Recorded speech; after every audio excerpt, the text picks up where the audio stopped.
एक सहाबी अल्लाह के नबी के पास आए और आकर कहा कि अल्लाह के रसूल, बहुत तंगदस्ती है, बहुत गरीबी है, कुछ नहीं है मेरे पास, मैं कोई काम करना चाहता हूं, कोई काम बता दीजिए मुझे, मैं करूं। घर में बिल्कुल गरीबी की वजह से बहुत बुरे हालात हमारे गुजर रहे हैं। तो अल्लाह के नबी जनाब मोहम्मद रसूलुल्लाह सल्लल्लाहु अलैहि वसल्लम ने उससे पूछा, क्या तुम्हारा निकाह हो गया है? अब गौर से सुनिए, अल्लाह के रसूल पूछते हैं क्या तुम्हारी शादी हो गई, क्या तुम्हारा निकाह हो गया? तो वो सहाबी कहने लगे, नहीं अल्लाह के रसूल, मेरा निकाह नहीं हुआ, मेरी शादी नहीं हुई। तो आपने उससे कहा कि तेरे घर में बरकत आए तो कैसे आए, तेरी तो शादी नहीं हुई है, तुम गरीबी की शिकायत लेके मेरे पास आए हो, जाओ निकाह कर लो, शादी कर लो। कहा कि अल्लाह के रसूल, शादी करने से घर में बरकत हो जाएगी? कहा हाँ, जाओ। वो सहाबी गए और उन्होंने निकाह कर लिया।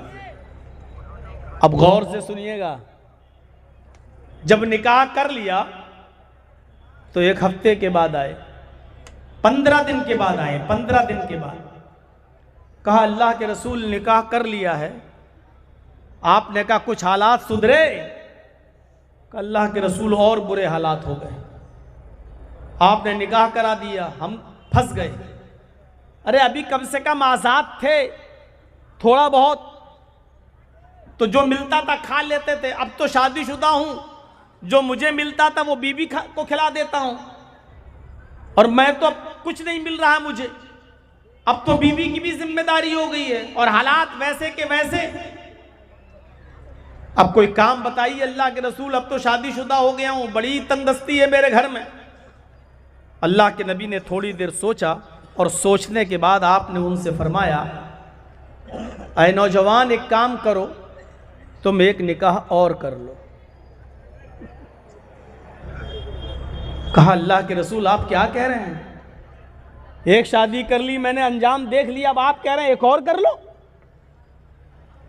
आपने कहा नहीं नहीं नहीं, जरूर कुछ दाल में काला, पता नहीं खैर बरकत कैसे नहीं हो रही। शादी के बाद तो बीवी खैर बरकत लेके आती है, एक औरत खैर बरकत के दरवाजे खोल देती है, फिर क्या बात है तुम्हारे घर में बरकत नहीं? नहीं, तुम एक और शादी। ठीक है, आप कह रहे हैं तो आपकी बात गलत थोड़ी होगी, मैं कर लेता हूं एक और शादी। इमाम अहमद अपनी मुस्नद में नकल करते हैं, उस साहबी ने एक और निकाह कर लिया।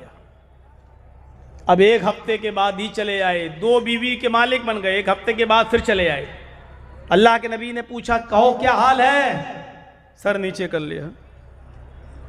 आपने कहा कोई बरकत नहीं हुई? कहा अल्लाह के रसूल, आप बरकत की बात कर रहे हैं, यहां हरकत बंद होने वाली है दिल की, अटैक ना पड़ जाए मुझे, मामला बड़ा गंभीर हो गया, अब तो 2-2 बीवी की जिम्मेदारी है, पहले से कुछ नहीं था और आपने एक और शादी करा दी मेरी। अल्लाह के रसूल, जब घर पे आता हूं तो बीवियों की सुनना पड़ता है और बाहर जाता हूं तो कोई काम नहीं मिलता, मुझे कोई काम बताइए वरना ये दोनों बीवियां मेरी खबर ले लेंगी। अब मुझे काम बताइए, आप ही ने कराया है दोनों शादी, अब आप ही रास्ता निकालिए। आपने थोड़ी देर सोचा और थोड़ी देर ठहरने के बाद, सोचने के बाद कहा, नौजवान, मेरा मशवरा है कि तुम एक शादी और कर लो, अब तो आपे से बाहर। अल्लाह के नबी, आपके कहने से 2 कर चुका हूं और आप एक और? अब नहीं। नबी अकरम ने कहा कि अब मैं तुमसे चौथी के लिए नहीं कहूंगा, जाओ ये मेरा वादा है, लेकिन एक और कर लो। पता नहीं तुम्हारे यहां क्यों खैर बरकत नहीं हो रही है, इंशाअल्लाह जरूर होगी। उसने कहा ठीक है, मर तो वैसे ही रहा। अब आप कह रहे हैं चौथी के लिए नहीं कहूंगा, तो चौथी में बिल्कुल नहीं करूंगा। आपने कहा मत करना, लेकिन तीसरी तो करो जाके। उसने तीसरी शादी भी कर ली, और तीसरी शादी करने के बाद अब 1 महीने के बाद आया। अल्लाह के नबी ने कहा क्या हाल है? पहली शादी की तो 15 दिन के बाद आए, दूसरी शादी की तो हफ्ते भर बाद चले आए, तीसरी शादी की तो अब 1 महीने के बाद। क्या हाल है? अल्लाह के रसूल अल्हम्दुलिल्लाह बड़ा अच्छा हाल है, बहुत अच्छी गुजर रही है, खैर बरकत का। अल्लाह के रसूल बरकत ही बरकत। वो कैसे? कहा अल्लाह के नबी तीसरी बीवी जो मेरे घर में आई वो एक हुनर जानती है, वो खजूर के पत्तों से चटाई बनाना जानती है, खजूर के पत्तों को बुनकर चटाई बनाती है और वो एक चटाई रोज बना लेती है, 1 दिरहम की इनकम हो जाती है, पूरा घर खाता है। मेरी तीसरी बीवी ने पहली बीवी को भी सिखा दिया और दूसरी बीवी को भी सिखा दिया। अब तीनों मिलके काम कर रही हैं, हमें रोजाना 3 दिरहम की इनकम हो रही है, 1 खर्च होता 2 बचाता हूं। अल्लाह के नबी ने फरमाया और तुम क्या कर रहे हो? आप क्या करते हो? कहा अल्लाह के रसूल अब मैं क्या करूंगा, बीवियां कमा तो रही हैं, माशाअल्लाह सब कुछ ठीक है, मैं तो खाली बैठा रहता हूं। आपने कहा कि तुम्हारी बीवी जो काम जानती है काम तुम भी सीख लो, 1 दिरहम की और मजीद इनकम होगी, और अगर कोई बीवी तलाक ले ले या छोड़ के चली जाए तो कम से कम तुम अपना पेट खुद तो पाल सकते हो, ये हुनर तुम्हें मालूम होगा, तो भीख तो नहीं मांगोगे, दर दर की ठोकरें तो नहीं खाओगे, तुम ये हुनर खुद भी तो सीख लोगे, अपना पेट खुद भी तो पाल लोगे, जाओ ये काम तुम भी सीख लो। तो पूरा वाकया बताने का मकसद ये था कि शादी करने के बाद इंसान की फकीरी और गरीबी और तंगदस्ती मिट जाती है। हमारे मुआशरे और समाज में शादी के बाद गरीबी आ जाए तो ये जरूर कमी है, या तो हमने जहेज की डिमांड की है, या हमने शादियों में खुराफातें मचाई हैं, या हमने तरीक़े रसूल को छोड़कर और शरीयत मोहम्मदी से इन्हिराफ करके हमने शादी की है। इसलिए आज हमारे घर में खैर व बरकत नहीं हो रही है। इन यकूनु फुक़रा युग़निहिमुल्लाहु मिन फ़ज़ली, अगर वो फकीर होंगे तो अल्लाह उनको अपने फजल से गनी कर देगा, अल्लाह उनको अपने फजल से अमीर कर देगा, अल्लाह उनको अपने फजल से नवाज देगा। ये बताया है कुरान ने। शादियों के बाद तो खैर व बरकत होती है, लेकिन यहां हम देख रहे हैं कि हमारे पास यही शिकायत है, आदमी कमाता नहीं है, हमारी बेटी रहे तो कैसे। कितनी शिकायतें हम लोगों से पूछो मेरे भाइयों, कितनी पंचायतों में जाना पड़ता है, कितने मामलों में बैठना पड़ता है। मियाँ बीवी के आपस में ताल्लुकात खराब हैं तो वहाँ पंचायतों में जाना पड़ता है और मामलों को हल कराना पड़ता है। यही शिकायतें सुनने में मिलती हैं, ये शराब पीता है, कमाता नहीं है, डांटता है, कुछ काम नहीं करता है, ये नहीं करता है, और हम लोग बीच बचाव कराने के लिए घर बन जाए गृहस्थी टूटे नहीं, यही मामले हल करते रहते।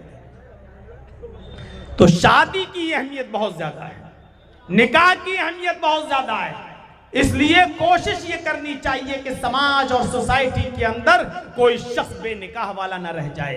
समाज को कोशिश करना चाहिए। 25 साल 26 साल 28 साल उम्र हो रही है, अभी तक शादी नहीं कर रहा है, पूरे गांव वालों को इसकी फिक्र होनी चाहिए कि इस लड़के से खतरा है समाज के लड़कियों को, सोसाइटी में रहने वाली बच्चियों को।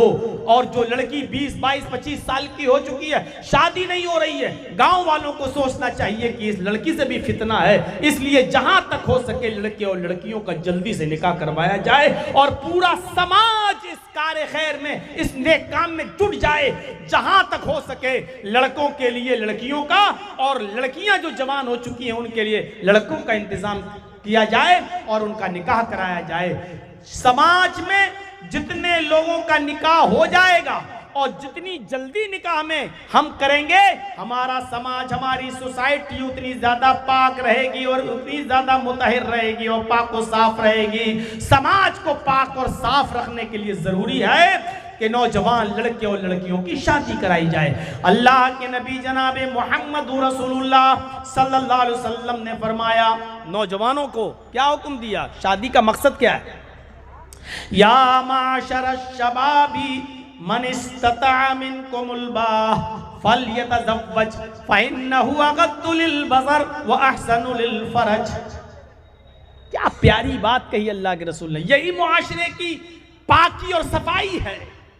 आए नौजवानों, या माशर शबाब, आए जवानों, आए नौजवानों की जमात, मन इस्तता मिनकुमुल बाह, अगर तुम्हारे अंदर ताकत है बीवी को खिलाने की, पिलाने की, पहनाने की, और बीमार हो जाए तो इलाज कराने की, और उसका पर्सनल जो हक है बीवी का उसको अदा करने की, अगर ये ताकत है तुम्हारे पास तो शादी कर लो। देखिए निकाह में क्या चीज बताई जा रही, ये ताकत होनी चाहिए। बस खिलाने की, पिलाने की, बीमार हो जाए तो इलाज की, कपड़ा देने की, और उसका जो पर्सनल हक है बीवी का उसको अदा करने की। ये नहीं कहा इतना सोना हो, इतनी चांदी हो, इतने जेवरात हो, इतने कपड़े हो तब जाकर निकाह होगा, ये नहीं कहा, बल्कि जो चीज जरूरी है वो बताई। अलबाअत के अंदर ये चीजें शामिल हैं। कितनी? खिलाना, पिलाना, बीमार हो तो इलाज कराना, और कपड़ा देना, और उसका पर्सनल हक। अगर ये तुम अदा कर सकते हो फल्यतज़व्वज, तो तुम निकाह कर लो। और उसके बाद निकाह का फायदा बता दिया। निकाह क्यों किया जाता है, उसकी वजह क्या है? फ़इन्नहु अग़द्दु लिलबसर व अहसनु लिलफ़रज। निकाह करने के बाद इंसान की निगाहें झुक जाती हैं। अग़द्दु लिलबसर, शादी से इंसान की निगाहें, निकाह करने वाले की निगाहें झुक जाती हैं। मतलब समझ रहे हो इसका? इसका मतलब यह है कि जब वो शादी कर लेता है तो दूसरों की माँ, बहन और बेटियों पर गलत नजर नहीं डालता। शादियां करने से निगाहें झुक जाती हैं। कितना साफ सुथरा और मुहज्जब जुमला इस्तेमाल किया अल्लाह के रसूल ने। निकाह करने से, शादी करने से निगाहें झुक जाती हैं। निगाह झुकने का मतलब यह है कि कौम और समाज के अंदर जो लड़कियां, जो माएं, बहनें, बेटियां हैं, उनकी तरफ वो ताक झांक नहीं करता। फ़इन्नहु अग़द्दु लिलबसर, शादी करने के बाद निगाहें झुक जाती हैं। दूसरों की माँ, बहन, बेटियां उसके शर से महफूज हो जाती हैं। और दूसरा फायदा, वह अहसनु लिलफ़रज, और शादी करने के बाद निकाह करने वाले की शर्मगाह की हिफाजत भी होती है। यानी फिर वो गलत जगह पर मुंह नहीं मारता फिरता है। शादी के बाद ये पाकीज़ा रिश्ता उसके साथ हो जाता है। मेरे साथियों, गौर कीजिए निकाह पर कितना उभारा है। अभी आएंगी बातें आगे कि निकाह में क्या होना चाहिए और निकाह में कितनी सादगी होनी चाहिए और निकाह के अंदर ज़रूरी चीज़ें क्या क्या हैं। और हमारे समाज में 25 साल से ज़्यादा का अरसा हो चुका है मेरे भाइयों तकरीरें करते हुए, और पूरे बिहार में यही वो जगह है, यही वो जगह है जहां जर्जीत साहब की सबसे पहली तकरीर पूरे बिहार में कहीं हुई थी तो यही हुई थी तीतवारी में, जब मौलाना तौहीद साहब ने हमको यहाँ बुलाया था। वो वक्त भी था। सोचिए कि उस दौर से लेकर अब तक कितना साल का अरसा गुजर चुका है, और पूछा जाए तो इतने सालों के अरसे में हमारे दरमियान चेंजिंग क्या आई है, हमारे दरमियान तब्दीली क्या आई है। न जहेज में कमी आई, न शादियों में सादगी आई, बल्कि उस जमाने में उस जमाने के हिसाब से जहेज लिया और दिया जाता था, और आज के जमाने में उस जहेज में इजाफा और हो गया है। उस जमाने में साइकिल की डिमांड ज्यादा थी, आज के जमाने में मोटरसाइकिल की डिमांड, यानी बढ़ा है, घटा नहीं है। हमारे हर समाज और सोसाइटी में इस बात पर गौर होना चाहिए। क्या चीजें देखना चाहिए लड़की के अंदर, और क्या चीजें देखना चाहिए लड़के के अंदर। आइए 2 हदीसें आपके सामने पढ़ता हूं। पहले लड़की के अंदर क्या देखा जाए, और दूसरी हदीस लड़के के अंदर क्या देखा जाए। हदीस आपके सामने रखता हूं। तो उनका हुलमरातुल अरबाइन लिमालिहा वलिहस्बिहा वलिजमालिहा वलिदीनिहा फस्फर बिजातिद्दीन।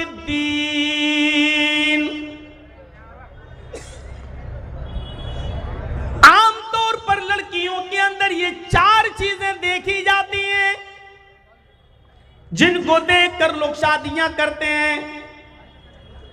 तो उनका हुलमरातुल अरबाइन लिमालिहा, माल देखकर शादी करते हैं लोग, क्या मिलेगा। और सबसे पहले माल का ही जिक्र हुआ क्योंकि आज सबसे पहले यही चीज देखी जा रही है, मिलेगा क्या।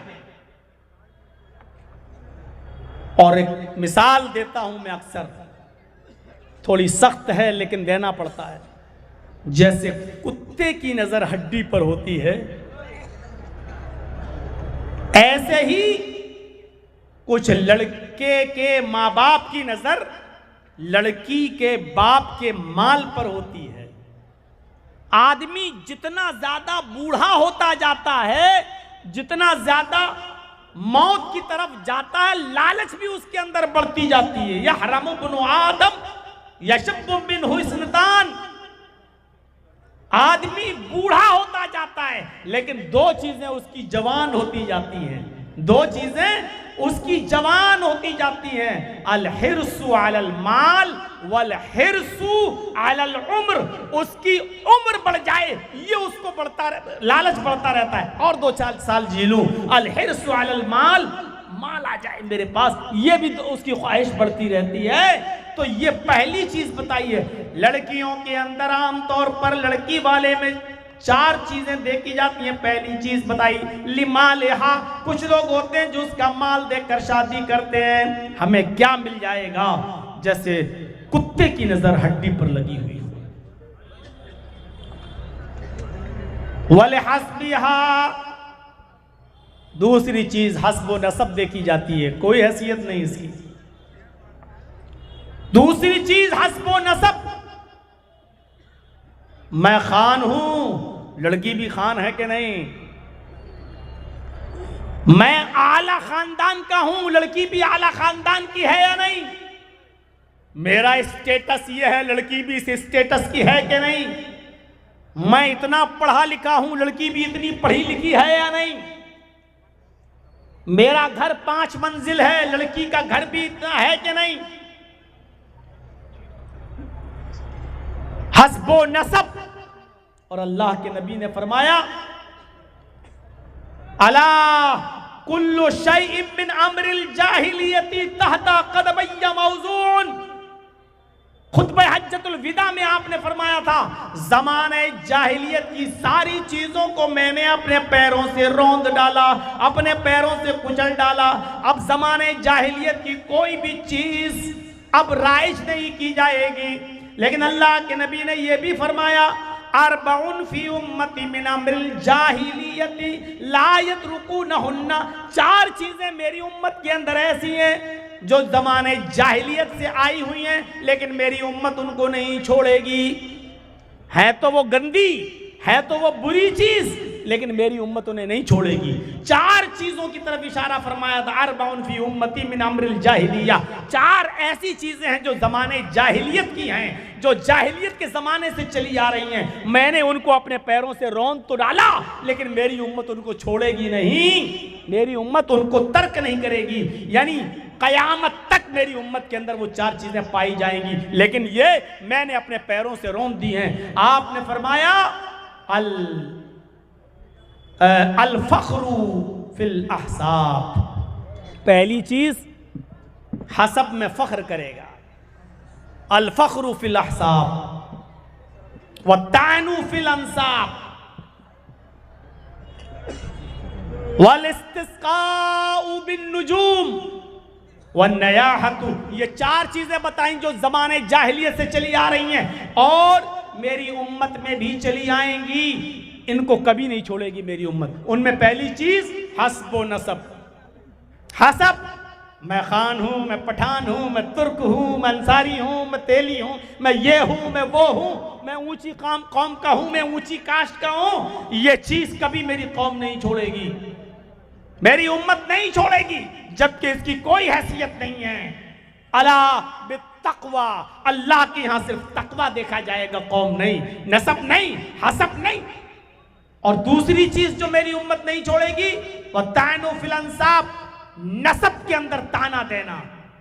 अच्छा वो, अरे मैं उसके साथ शादी करूंगा, अरे नहीं नहीं, अरे वो तो फकीर बिरादरी का है, अरे वो तो मियाँ बिरादरी का है, अरे वो तो गिरी हुई कौम का है, अरे वो तो लो कास्ट का है, मेरी तो नाक कट जाएगी इतने बुरे खानदान में। वो नसब में ताना देगा, दूसरी चीज। और तीसरी चीज वल इस्तिस्काउ बिन नुजूम, मेरी उम्मत सितारों को देखकर बारिश हासिल करेगी। यानी सितारा देखे कहीं ये सितारा निकला है, इसका मतलब बारिश होगी, सितारों से बारिश हासिल करेगी। ये तीसरी चीज भी मेरी उम्मत में नहीं छूटेगी। और चौथी चीज वह नयाहतु, नौहा करना और मातम करना, किसी के मर जाने पर मातम करना, रोना, ये मेरी उम्मत नहीं छोड़ेगी।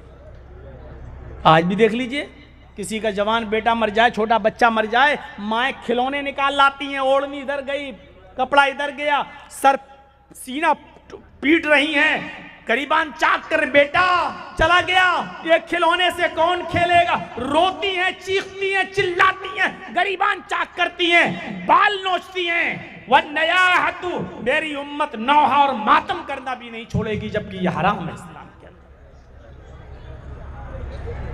तो ये चार चीजें नहीं छोड़ेगी। तो वल हस्ब, चार चीजें देखकर शादी करते हैं लोग लड़की के अंदर। लिमालिहा, पहली चीज क्या देखी जाती है, माल। दूसरी चीज क्या देखी जाती है, हसब व नसब, वले हस्बिहा, हस्ब व नसब। और तीसरी चीज लड़की की क्या देखी जाती है, वले जमालिहा, खूबसूरती, खूबसूरत कितनी है, खूबसूरती देखकर शादी करते हैं।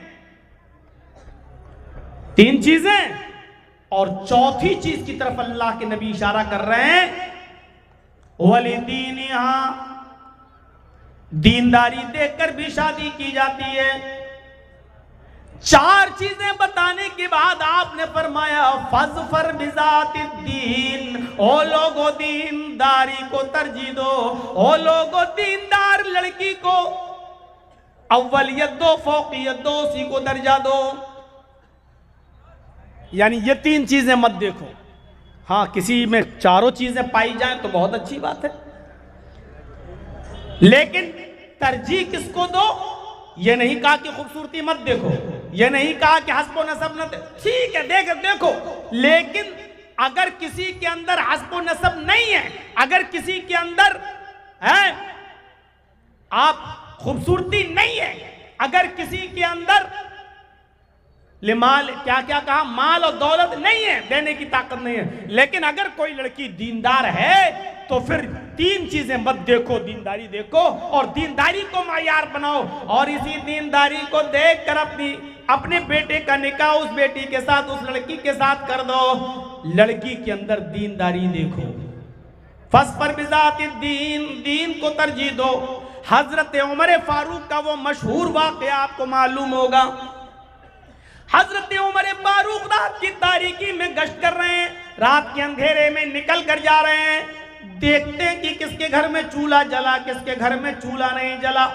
हजरत उमर फारूक रात में एक घर के पास से गुजरे जहां एक बूढ़ी औरत की आवाज आ रही थी, और वो बूढ़ी औरत जोर जोर से कह रही थी अपनी बेटी से कि बेटी उठो, बेटी उठो, अंधेरा है, इस अंधेरे का फायदा उठाओ।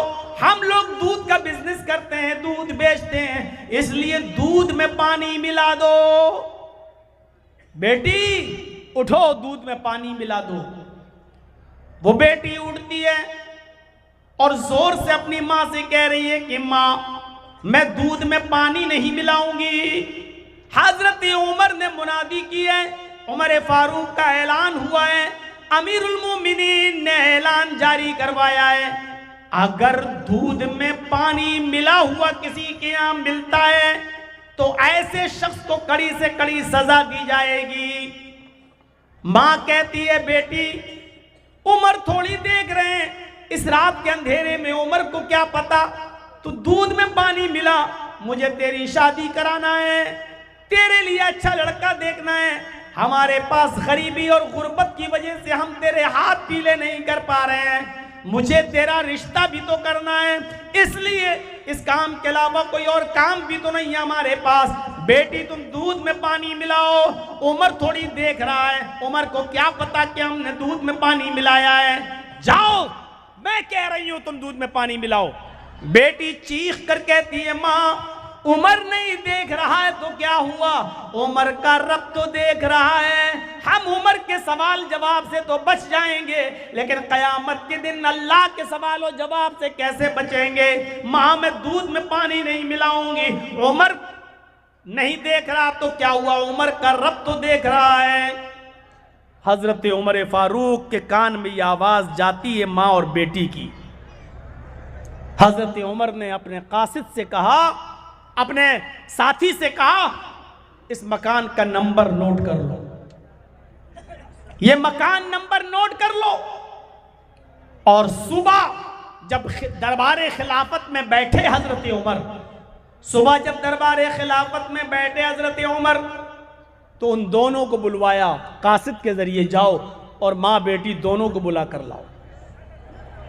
कासिद आता है, मां और बेटी दोनों से कहता है कि तुम दोनों को हजरत उमर ऑफिस में बुला रहे हैं, दरबार में बुला रहे हैं। मां और बेटी दोनों आते हैं। हजरत उमर ने पूछा मां से, बुढ़िया से, कल तुम दूध में पानी मिलाने की बात कर रही थी, क्या हुआ। बुढ़िया समझ गई कि हजरत उमर को पता चल गया, अब मुझे सजा दी जाएगी। बुढ़िया सफाई पेश करने लगी, अमीरुल मोमिनीन हाँ मैंने दूध में पानी मिलाने के लिए कहा था, लेकिन मेरी बेटी ने दूध में पानी नहीं मिलाया। हजरत उमर ने कहा मैं ये भी जानता हूं कि तेरी बेटी ने दूध में पानी नहीं मिलाया, मैं जानता हूं, इसलिए तो तुम दोनों को मैंने यहां बुलाया है। बताओ इस लड़की का कहीं रिश्ता हुआ, इस लड़की की कहीं शादी हुई। कहा नहीं अमीरुल मोमिनीन, मुझ जैसे गरीब लोगों को रिश्ता कहां मिलता है, गरीबी ने मजबूर कर दिया, इसलिए अभी इस लड़की का रिश्ता नहीं कर पाई, मैं कर दूंगी जल्दी। हजरत उमर फारूक ने कहा कि तुम्हें रिश्ता देखने की जरूरत नहीं है, मेरा बेटा खाली है और मैं अपने बेटे के लिए तुम्हारी बेटी का हाथ मांग रहा हूं, इसलिए नहीं कि तुम गरीब हो, बल्कि सिर्फ इसलिए कि तेरी बेटी से शादी अपने बेटे के साथ मैं इसलिए कर रहा हूं क्योंकि तेरी बेटी दीनदार है, ये उमर से नहीं उमर के रब से डरती है, ये उमर से नहीं उमर के रब से डरती है। और मैं यही चाहता हूं कि लोग उमर से नहीं उमर के रब से डरने वाले बन जाएं। तेरी बेटी को उमर का खौफ नहीं है, उमर के रब का खौफ है, इसलिए मेरी बहू बनने के लायक है, मेरे बेटे की बीवी बनने के लायक है, मैंने अपने बेटे के लिए तेरी बेटी को पसंद किया है। कहने लगी मजाक मत करो अमीरुल मोमिनीन। हजरत उमर ने कहा नहीं मैं मजाक नहीं कर रहा हूं, मुझे दीनदार लड़की की जरूरत है, जो दीनदारी मैंने तुम्हारी बेटी के अंदर देखी है। हजरत उमर ने अपने बेटे का निकाह उस लड़की के साथ कर दिया। गौर कीजिए, ना हस्बो नसब देखा, ना माल देखा, ना हुस्नो जमाल देखा, खूबसूरती देखी, कुछ नहीं देखा, सिर्फ ये देखा कि वो लड़की उमर से नहीं उमर के रब से डरती है, दीनदार है, अल्लाह वाली है, नेक है। हजरत उमर ने अपने बेटे का निकाह उस लड़की के साथ कर दिया। अंदाजा लगा सकते हैं आप खैर और बरकत आए कहां से आज हमारे घरों में। हमने दीनदारी को मायार बनाना छोड़ दिया है। ये तो लड़के वालों को हुक्म है कि लड़की के अंदर दीनदारी देखो, अब एक हदीस में आपके सामने पढ़ने जा रहा हूं जिसमें अल्लाह के नबी सल्लल्लाहु अलैहि वसल्लम लड़कियों वालों से कह रहे हैं, आए लड़कियों वालों, तुम्हारे पास जब कोई दीनदार लड़के का पैगाम आए तो उस पैगाम को तुम रायगा और बेकार न जाने देना। तुम्हें भी दीनदार लड़के के साथ अपनी बेटी का निकाह करना है। इज़ा ख़तबा इलैकुम मन तरज़ौना दीनहु व खुलुक़हु, इज़ा ख़तबा इलैकुम मन तरज़ौना दीनहु व खुलुक़हु फ़ज़व्विजूहु इल्ला तफ़अलूहु तकुन फ़ितनतुन फ़िल अर्ज़ि व फ़सादुन अरीज़। ये है वो हदीस।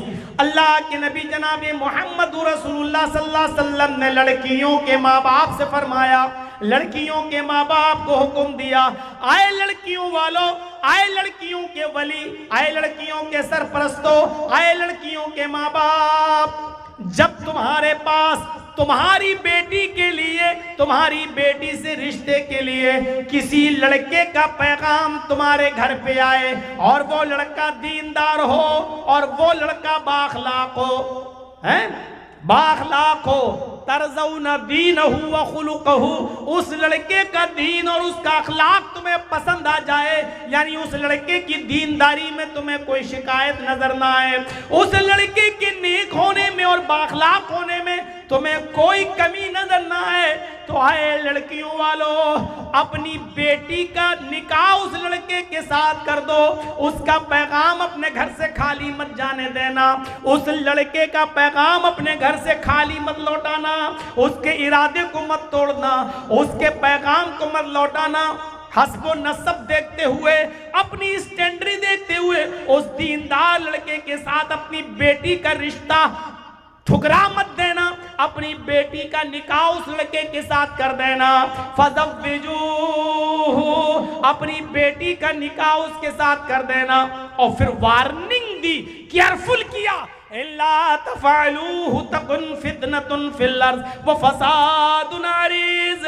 आए लड़कियों के माँ बाप, आए लड़कियों वालों, अगर उस लड़के का पैगाम तुम्हारे घर से खाली चला गया, अगर तुमने अपनी बेटी का निकाह उस दीनदार लड़के से नहीं किया, तो जमीन के ऊपर फितना फैल जाएगा।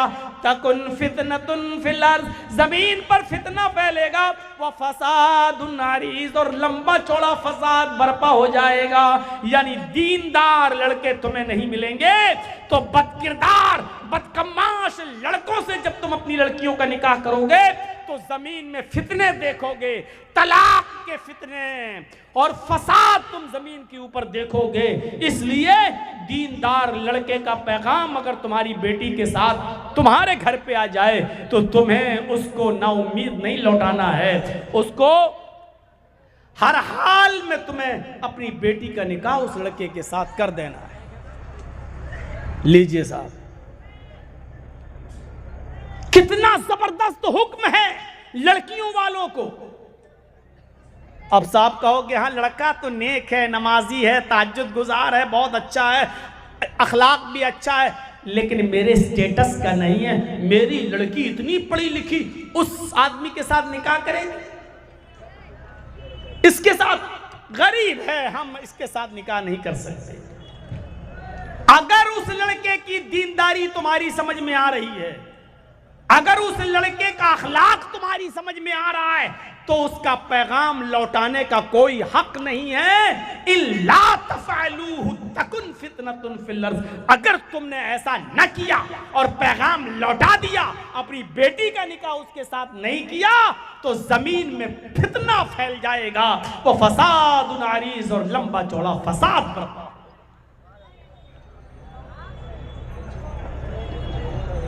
हर मुसलमान को गौर करना चाहिए, यहां जो बैठे हैं सबको, और जहां तक मेरी आवाज जाए, क्या हम तो चाहते हैं कि जहेज न दें मेरी बेटी, लेकिन बेटी वाला क्या यह भी चाहता है कि दीनदार लड़का मिल जाए हमें, अच्छा लड़का मिले, शरीफ लड़का मिले?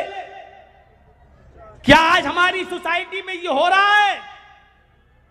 और नहीं हो रहा है तो ये कब होगा? एक लंबा अरसा गुजर चुका है मेरे भाइयों, तकरीरें और जलसे और जुलूस, रोजाना इश्तिहार देख लो, रोजाना पम्फलेट देख लो, रोजाना इजलास देख लो, लेकिन सुधार कितना है यह हर इंसान अपने गरीबान में मुंह डालकर देखे और झांके। शादियों के नाम पर कितना खर्चा, निकाह के नाम पर कितना खर्चा, बारात के नाम पर कितने आदमियों की शिरकत। इन्ना आज़मन निकाही बरकतन आइसरुहा मऊनतन। अल्लाह के नबी सल्लल्लाहु अलैहि वसल्लम फरमाते हैं कि सबसे ज्यादा बाबरकत निकाह तो वो होता है, इन्ना आज़मन निकाही बरकतन, बरकत के एतबार से सबसे अच्छा निकाह और सबसे बड़ा निकाह तो वो है, सबसे ज्यादा बाबरकत निकाह तो वो है आइसरुहा मऊनतन, जिसके अंदर खर्चा सबसे ज्यादा कम हो, जिसके अंदर खर्च सबसे ज्यादा कम हो, वो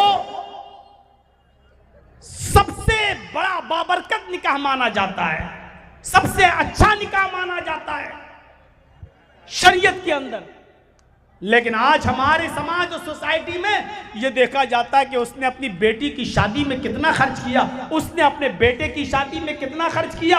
आज खर्च से मायार देखा जाता है कि किसकी शादी अच्छी हुई, किसकी बुरी। अल्लाह के रसूल ने अच्छी और बुरी शादी, बाबरकत और गैर बरकती शादी की निशानदेही बता दी है। आपने फरमाया इन्ना आज़मन निकाही बरकतन ऐसरुहा मऊनतन, बरकत के एतबार से सबसे अच्छा निकाह वो है, सबसे बड़ा निकाह वो है, सबसे बाबरकत निकाह वो है जिसके अंदर खर्चा सबसे ज्यादा कम हो। यानी जिस शादी में खर्चा जितना कम होगा वो उतना ही बाबरकत निकाह होगा। इसका उल्टा मफहूम अगर आप निकालेंगे तो इसका उल्टा मफहूम ये निकलेगा, जिस निकाह में खर्चा जितना ज्यादा होगा वो बरकत के एतबार से उतना ही खाली होगा। जिस निकाह में जितना ज्यादा खर्चा होगा बरकत के एतबार से वो इतना कमजोर होगा वो निकाह। फजूल खर्ची हमारे समाज को खा गई, हमारे समाज को चाट गई, हमें तहस नहस कर दिया। अरे फजूल खर्ची तो अच्छे कामों में भी जायज नहीं है, तो खुराफात वाले कामों में कहां से जायज हो जाएगी। फजूल खर्ची तो अच्छे कामों में जायज नहीं है, इसराफ हद से ज्यादा गुजरना तो अच्छे कामों में भी जायज नहीं है। अगर कोई आदमी ये चाहे कि हम रात भर नमाज पढ़ें और कभी ना सोएं और रोजाना हम हर रात नमाज पढ़ेंगे, नमाज पढ़ना अच्छी इबादत है, नफिल पढ़ना अच्छा काम है, लेकिन अगर कोई शख्स ये कहे कि हम रात भर रोजाना पढ़ेंगे और कभी नहीं सोएंगे तो यही चीज गलत हो जाएगी और यही चीज नाजायज हो जाएगी। आपको मालूम होना चाहिए हजरत काब इब्ने मालिक रज़ी अल्लाह ताला अन्हु की जब तौबा कबूल होती है, वो जो ग़ज़वे तबूक में शामिल नहीं हो सके थे, किसी वजह से सुस्ती की वजह से नहीं जा सके हैं। अंदाजा लगा सकते हैं आप काब इब्ने मालिक, अल्लाह के रसूल सल्लल्लाहु अलैहि वसल्लम को हुक्म होता काब इब्ने मालिक का बाइकाट करो, उनका बाइकाट कर दिया जाता है। 2 महीने तक उनका बाइकाट रहता, 50 दिन तक उनका बाइकाट रहता है। फिर एक दौर आता है कि मस्जिद से भी उनको हुक्म दिया जाता है कि आप मस्जिद में भी नहीं आएंगे।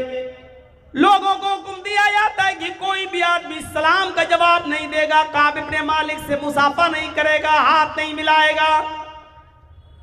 काब इब्ने मालिक के ऊपर क्या गुजर रही थी। फिर एक दिन आता है इन 50 दिनों में कि काब इब्ने मालिक को हुक्म होता है कि अपनी बीवी से अलग हो जाओ। कहने लगे अल्लाह के नबी क्या मैं अपनी बीवी को तलाक दे दूं? फरमाया नहीं, तलाक मत दो, बस अपनी बीवी से खिदमत न लो, अपनी बीवी को से अलग रहो। न पानी मंगवा सकते हो, न खाना अपने पास मंगवा सकते हो, आप अपनी बीवी से भी बात नहीं कर सकते हो। उन्होंने अपनी बीवी को अपने मायके भेज दिया। 50 दिन इन हालत में गुजरता है। हजरत काब इब्ने मालिक कहते हैं कि मेरे लिए ये 50 दिन इतनी मुश्किल से गुजरे कि मैं सोचता था जमीन फट जाए, मैं इसके अंदर धंस जाऊं, मैं जिंदा क्यों। कभी मैं किसी से सलाम करता था तो कोई मेरे सलाम का जवाब भी नहीं देता था, क्योंकि अल्लाह के नबी सल्लल्लाहु अलैहि वसल्लम ने लोगों को मना कर दिया था। 50 दिन के बाद उनकी तौबा कबूल होती है और अल्लाह ताला ने वही नाजिल की, अल्लाह के नबी को बता दिया कि अल्लाह ने काब इब्ने मालिक की तौबा को कबूल कर लिया, अब उनको मस्जिद में बुलाइए और आप भी उनसे मुसाफा कीजिए, उनसे मुआनका कीजिए और लोगों को भी उनसे मिलने दीजिए। अल्लाह ताला ने उनकी इस गलती को माफ कर दिया, जो ग़ज़वे तबूक में वो नहीं जा सके थे, अल्लाह ने उनके इस गलती को माफ कर दिया, आप भी माफ कर दीजिए। एक कासिद आता है और काब इब्ने मालिक से कहता है, काब अल्लाह के नबी ने आपको बुलाया है, मस्जिद के अंदर मौजूद है, नबी अकरम ने आपको बुलाया है, अल्लाह ताला ने आपकी तौबा को कबूल कर लिया। हजरत काब कहते हैं कि उससे बड़ा खुशी का दिन मेरे लिए कोई दिन नहीं था।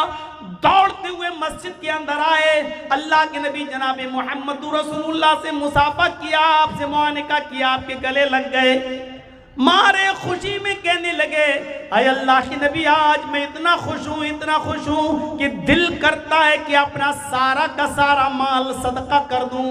सदका करना कितनी बड़ी इबादत है, सदका करना कितना अच्छा काम है, सदका करना कितना अच्छा काम है।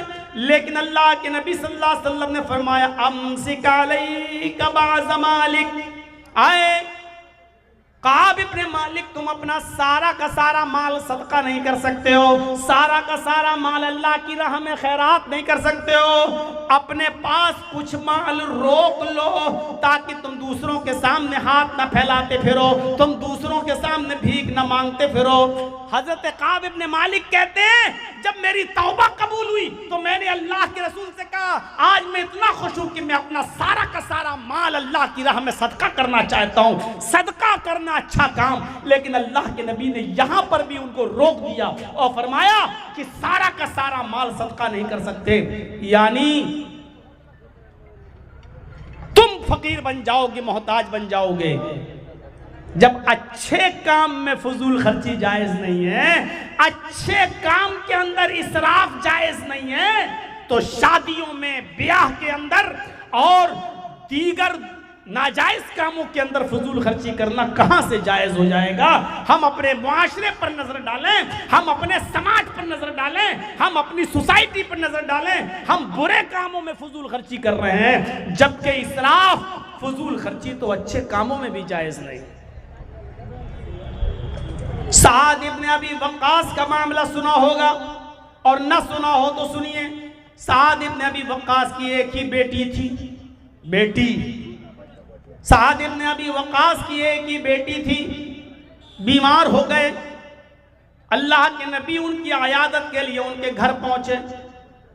जब अल्लाह के नबी साद इब्ने अबी वक्कास से उनके मिलने के लिए, आयादत के लिए उनके घर पहुंचे तो वो बड़े खुश हुए साद इब्ने अबी वक्कास, और कहने लगे, अल्लाह के नबी सल्लल्लाहु अलैहि वसल्लम मेरी एक ही बेटी है और अल्लाह का शुक्र है कि अल्लाह ने मुझे बहुत माल से नवाजा है, अल्लाह ने मुझे बहुत दौलत से नवाजा है, मेरे पास किसी चीज़ की कमी नहीं है, इसलिए मैं अपना सारे के सारे माल की वसीयत करना चाहता हूँ।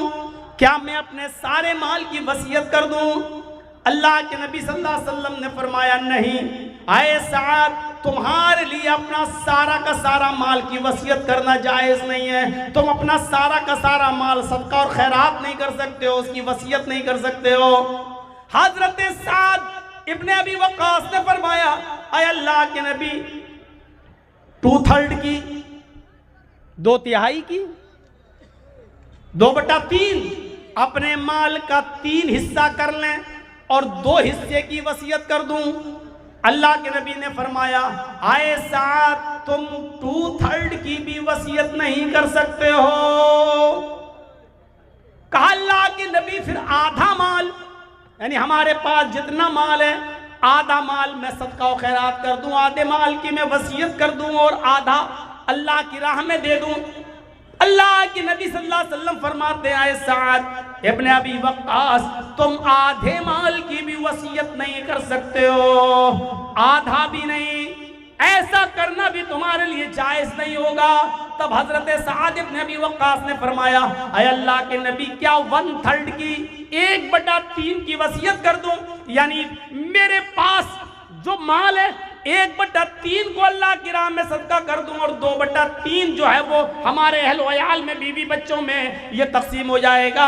यानी 1/3 की तो हम वसीयत कर सकते हैं। अल्लाह के नबी ने फरमाया हाँ ऐसा 1/3 की 1/3 की वसीयत तुम कर सकते हो, लेकिन ये भी ज्यादा है।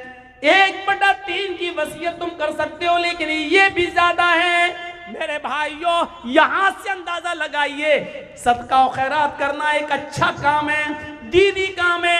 गरीबों और मिस्कीनों में देना ये अच्छा काम है, दीनी काम है। लेकिन अल्लाह के नबी हजरत साद को सारा का सारा माल सदका नहीं करने दे रहे हैं, 2/3 भी नहीं करने दे रहे हैं, आधा माल भी सदका नहीं करने दे रहे हैं। जब 1/3 की इजाजत मांगी कि 1/3 की मैं वसीयत कर देता हूं और 2/3 मेरे इंतकाल के बाद मेरे वरसा में तकसीम होगा, तब अल्लाह के नबी ने फरमाया हाँ ठीक है 1/3 की वसीयत कर सकते हो, ये तुम्हारे लिए जायज है, लेकिन ये भी ज्यादा है। अब हम और आप अंदाजा लगाएं, सदका और खैरात एक अच्छा काम है, लेकिन फजूल खर्ची उसमें भी इसराफ ज्यादा जायज नहीं है। जब नेक और अच्छे काम में इसराफ जायज नहीं है तो कहां जायज होगा। कुरान की एक आयत और देखिए, वअलल मौलूदी लहू रिज़्क़ुहुन्ना व किस्वतुहुन्ना बिल मारूफ। यहां अंदाजा लगाइएगा, एक मर्द है उसने अपनी बीवी को तलाक दे दी। जरा गौर से सुनिएगा मसला। मैं जानता हूं कि अब रात के 12 बजे के बाद बैठना लोगों का मुश्किल हो गया है, लेकिन आप बैठे हैं और मैं हूं, इसलिए ये रात के 2:30 और 2:45 बजे तक ये बड़ी हिम्मत की बात है। थोड़ा सा टाइम मुझे और दीजिए, बड़ा एक जबरदस्त मसला बताने जा रहा हूं, गौर से सुनिएगा। एक मर्द है उसने अपनी बीवी को तलाक दे दी, छोटा बच्चा है जो दूध पीता है। तलाक के बाद बीवी शौहर से अलग हो गई, बच्चा तो मर्द का माना जाता है, बेटा या बेटी जो भी है बच्चा तो बाप का है, शरन बाप का है। अब यहां क्या कहा जा रहा है, मां से क्या कहा जा रहा है, औरत से, कि तुम्हारी गोद में तुम्हारे शौहर का बच्चा है, लेकिन बाप ने यानी शौहर ने तलाक दे दी है। औरत चाहे तो उस बच्चे को अपने शौहर की गोद में डाल दे, ले तेरा बच्चा तू संभाल, मैं जा रही हूं, तूने तो मुझे तलाक दे दी, तेरा बच्चा मैं क्यों पालूं। जायज है, मां कह सकती है ये, क्योंकि बच्चा बाप का माना जाएगा। वो अलग बात है कि आजकल की अदालतें फैसला कर देती है और बच्चे से पूछती है बेटा तुम किसके पास रहना चाहते हो, बच्चे ने कह दिया मां के पास, तो मां के पास रखा जाता है, और बच्चे ने कह दिया बाप के पास, तो बाप के पास रखा जाता है। वो आज की अदालतों का मामला अलग है, लेकिन शरअन बच्चा बाप का है। अब बाप को हुक्म है कि तुमने अपनी बीवी को तलाक तो दे दी है, लेकिन बच्चा चूंकि छोटा है वो अपनी मां का दूध पीता है, इसलिए बच्चा तो अपनी मां का दूध ही पिएगा। यहां औरत को हुक्म है कि वो अपने बच्चे को दूध पिलाने से मना नहीं करेगी, अगरचे वो शौहर का है, लेकिन जब तक दूध पिएगा तब तक औरत उस बच्चे को दूध पिलाएगी, 2 साल दूध पिलाएगी। और बाप को हुक्म ये दिया जा रहा है कि जब तक वो बच्चा अपनी मां का दूध पिएगा उस वक्त तक उसके खाने का, पीने का, पहनने का खर्चा पूरा का पूरा बाप उठाएगा, शौहर उठाएगा उसका। ये मतलब हिदायत का, वअलल मौलूद लहू, जिसका वो बच्चा है उसी के जिम्मे है रिज़्क़ुहुन्ना व किस्वतुहुन्ना, उस औरत को खिलाना और पिलाना और पहनाना, यानी कपड़ा भी शौहर देगा और खाना पानी भी उसको वही शौहर देगा, जब तक वो औरत उसके बच्चे को दूध पिलाएगी। लेकिन ये खाना पीना और खर्चा कितना देगा शौहर, बिल मारूफ, समाज में जो चलन है, समाज में जो दस्तूर है वो खर्चा देगा। अगर समाज में दाल चावल खाया जाता है तो दाल चावल खिलाएगा, ये नहीं कि दाल चावल चलता है और औरत कहेगी तेरे बच्चे को दूध पिला रही ना, बिरयानी दे हमें पूरे 2 साल तक, हम कोरमा खाएंगे 2 साल तक, हम नहीं। गौर कीजिए, इधर भी इसराफ और फजूल खर्ची से मना कर रहा है इस्लाम। क्या कह रहा है? रिज़्क़ुहुन्ना व किस्वतुहुन्ना बिल मारूफ। कपड़ा भी पहनाओगे तुम, लेकिन जो समाज में चलता होगा। अगर 500 रुपए की साड़ी चलती है तो 500 रुपए की साड़ी तुम्हें देना है। अगर 500 रुपए का कपड़ा चलता है तो 500 रुपए का कपड़ा तुम्हें लेके देना है। समाज में जिस चीज का चलन है उसके हिसाब से। ये नहीं कि वो 50,000 का सूट मांगेगी तो 50,000 का सूट लाकर आप दोगे, नहीं। तो यहां पर भी इसराफ से मना किया है। मेरे भाइयों, जब फजूल खर्ची दीन के काम में जायज नहीं है तो नाजायज कामों में और गैर शरई कामों में कहां से जायज हो जाएगी फजूल खर्ची।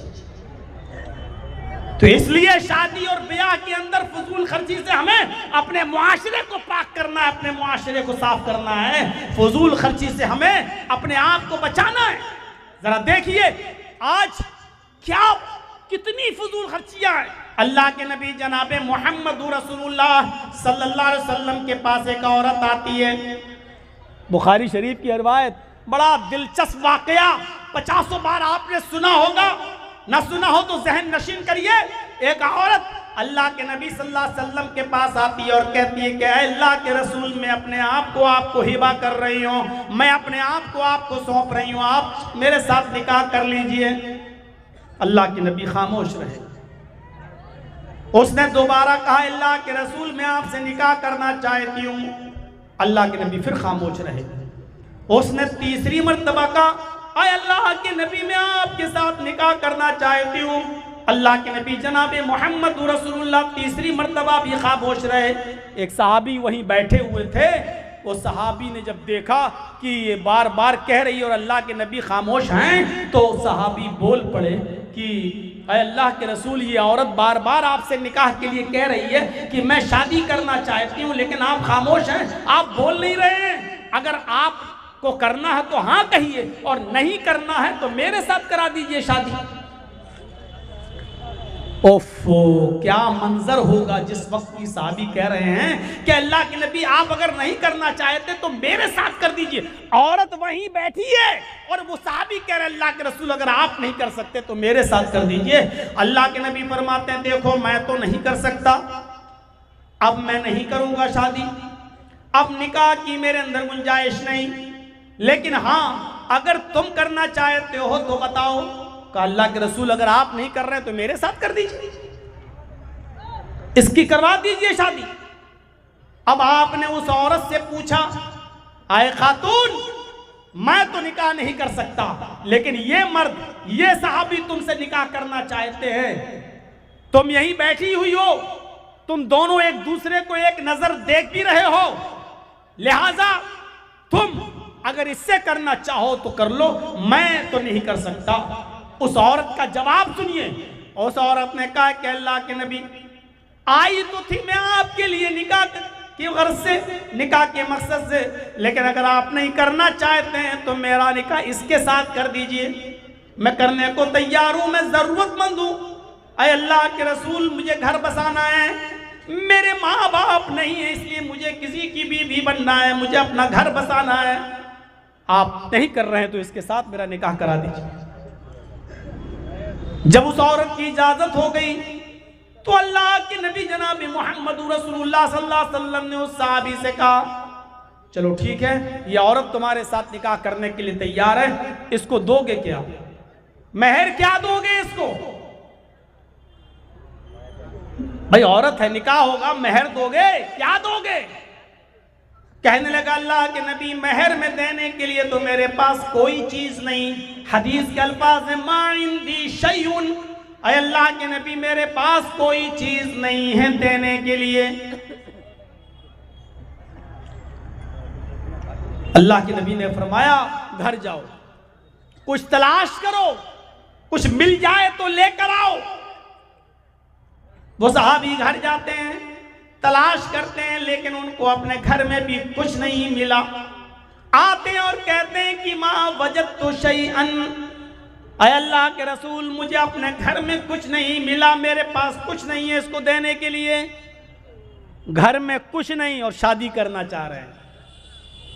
हम और आप ये तसव्वुर कर सकते हैं, कुछ ना हो और शादी का ख्याल।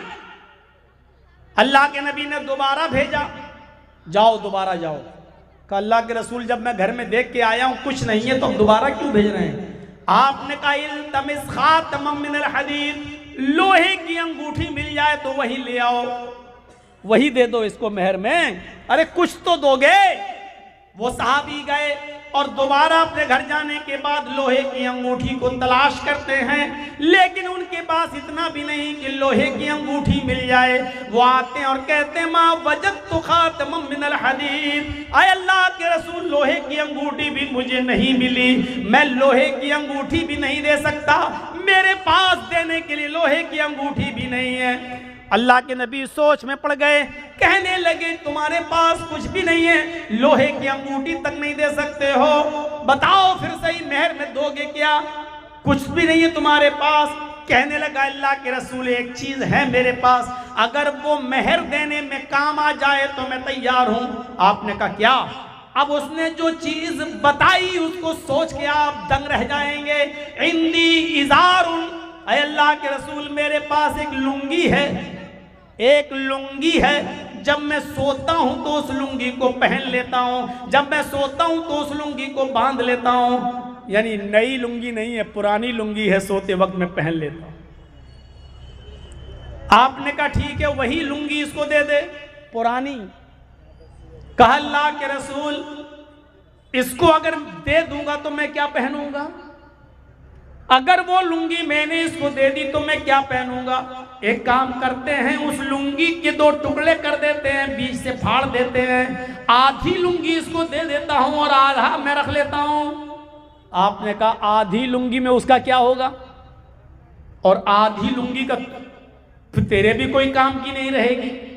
उसने कहा अल्लाह के रसूल कोई काम की नहीं रहेगी, लेकिन कहीं बिछा कर बैठने के काम तो आ जाएगी। मैं कहीं बिछा लूंगा, बैठ तो जाऊंगा, सस्ता तो लूंगा, पहनने के लायक ना रहेगी तो क्या हुआ, कहीं बिछा कर बैठने के काम में तो आ जाएगी, लेकिन मैं पूरी लुंगी नहीं दे सकता, आधी दूंगा। अल्लाह के नबी कहते फिर तू ही रख ले। आधी जब उसके किसी काम की नहीं है और आधी तेरे भी किसी काम की नहीं है, देना हो तो पूरी लुंगी दो। कहने लगा पूरी तो नहीं दे सकता। गौर करो, एक पुरानी लुंगी भी नहीं है उसके पास देने के लिए, और शादी करा अल्लाह के रसूल मेरी कर दीजिए, इसके साथ मेरी करा दीजिए। अब अल्लाह के नबी ने सहाबी से पूछा कि अच्छा ये बताओ कुरान कितना याद है? अब उसने गिनाना शुरू कर दिया। अय अल्लाह के रसूल मुझे सूरह मुल्क याद, अय अल्लाह के नबी मुझे सूरह हाक्का याद, अय अल्लाह के नबी मुझे सूरह नबा याद, अय अल्लाह के नबी मुझे सूरह दहर याद, मुझे सूरह कयामा याद। एक एक करके सूरतें गिनाने लगा। अल्लाह के नबी ने कहा क्या तुम्हें इतनी सूरतें याद हैं? कहा हाँ अल्लाह के रसूल मुझे ये सूरतें याद हैं। आपने फरमाया क्या ये सूरतें तू अपनी होने वाली बीवी को याद करा देगा? क्या यही सूरतें तू इस औरत को जो तेरी बीवी बनने जा रही है क्या तू उसको याद करा देगा? कहने लगा हाँ। आपने उस औरत से पूछा क्या खातून तेरे होने वाले शौहर के पास माल देने को कुछ नहीं है, लेकिन कुरान की इतनी सूरतें उसको याद हैं, अगर मैं उन्हीं सूरतों को मेहर बना दूं और तेरा शौहर तुझे ये सूरतें याद करा दे तो क्या तू इसी को मेहर मानने के लिए तैयार है? क्या इसी को तू कबूल करने के लिए तैयार है? क्या इसी को तू एक्सेप्ट करने के लिए तैयार है? उसने कहा अय अल्लाह के रसूल जिस औरत के निकाह में कुरान की ये सूरतें मेहर बन जाएं, जिस औरत के निकाह में कुरान की ये सूरतें मेहर बन जाएं, उससे ज्यादा पाकीज़ा निकाह, उससे ज्यादा बाबरकत निकाह किसका हो सकता है? मुझे मंजूर है अय अल्लाह के नबी मेरा निकाह इस मर्द के साथ कर दीजिए और ये मुझे कुरान की सूरतें याद करा दे, यही मेरा मेहर हो जाएगा। तब अल्लाह के नबी जनाब मोहम्मद रसूलुल्लाह ने उस आदमी का निकाह पढ़ाया, उस औरत के खुदा वली बन गए और उसका निकाह कराकर उस औरत को वहीं रुखसत कर दिया। ये सादगी है इस्लाम के अंदर, ये संजीदगी है इस्लाम के अंदर। न बारात का पता, न मेहंदी का पता, न उबटने का पता, न 400 और 500 आदमियों की, 200 300 आदमियों की बारात का ठिकाना। मेरे भाइयों, वहीं बैठे बैठे मामला हल हो गया और निकाह कर दिया गया और रुखसती भी हो गई। न लड़के को जहेज लेना पड़ा, न लड़की को जहेज देना पड़ा। ये है इस्लाम की संजीदगी, ये है इस्लाम की सादगी। इसीलिए निकाह पर जोर दिया है इस्लाम ने कि गरीबी हाइल न हो और रुकावट न बने। किसी गरीब को भी ये कहने का मौका नहीं मिलना चाहिए कि गरीबी की वजह से मेरा निकाह नहीं हो रहा है। किसी गरीब लड़की को ये कहने का मौका न मिले कि मेरे माँ बाप के पास माल नहीं जिसकी वजह से हम शादी नहीं कर रहे हैं। गौर करो, इस लड़की का तो बाप नहीं है, इसकी माँ नहीं है, इसका भाई नहीं है, लेकिन फिर भी इसका निकाह हुआ और वली अल्लाह के रसूल बन गए, लेकिन निकाह हुआ। मेरे भाइयों, इस्लाम में हर लड़की को निकाह की इजाजत है। सिर्फ माल मत देखिए और दौलत मत देखिए। मुआशरे में शादी को इतना आसान करिए, निकाह को इतना आसान करिए कि कोई भी कुंवारा लड़का और कोई भी कुंवारी लड़की बाकी न रह जाए। यही समाज को पाक और साफ रखने का सबसे बेहतर तरीका है। उम्रें बढ़ाना, 30-30 साल की उम्र तक पहुंचकर शादियां ना करना, मेरे भाइयों, मुआशरे को डेंजर पोजीशन में छोड़ने के मुतरादिफ है। यह याद रखना, समाज में जो लोग 28, 30 साल के और शादियां नहीं हो रही हैं, बुरा मत मानिएगा। समाज के लोगों को खतरा महसूस होना चाहिए ऐसे लोगों से, और ऐसी लड़कियों से भी खतरा महसूस होना चाहिए जो 25-25, 30-30 साल की हो गई और अभी तक निकाह नहीं कर रहे हैं। इनकी जिम्मेदारी बनती है समाज के ऊपर और सोसाइटी के ऊपर कि वो निकाह कराएं। मेरे भाइयों, मैं एक 26 पर बैठा था और तकरीबन 1.5 घंटा हो गया। 2 मिनट के बाद काफी है, आप लोग भी यहाँ से रुखसत हो रहे हैं, पंडाल भी अब खाली होता है, क्योंकि इतनी रात तक अब कोई बैठता नहीं और सुनता नहीं है।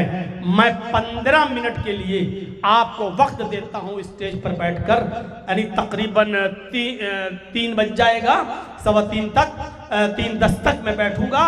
और आपसे गुजारिश है कि इस इदारे के लिए आपको जो ताउन करना है, मेरे हाथ पर भी आप करते जाएं। आपने बहुत प्यार किया, दिया मेरे भाइयों की, इतने बरसों से अभी तक मुझे भूले नहीं हैं। 26, 27, 28 साल का ज़माना गुजर गया और अब तक आप मुझे बराबर सुनते आ रहे हैं। अल्लाह ताला ये मोहब्बत बरकरार रखे। आप मेरे हाथ में क्या देते हैं, अपनी मोहब्बत का सबूत दीजिए। हम अल्लाह से दुआ कर। अस्सलाम वालेकुम दोस्तों, उम्मीद करता हूँ आपने इस बयान को पूरा सुना होगा। अगर आपको ये बयान पसंद आया हो तो वीडियो को लाइक और चैनल को सब्सक्राइब करें।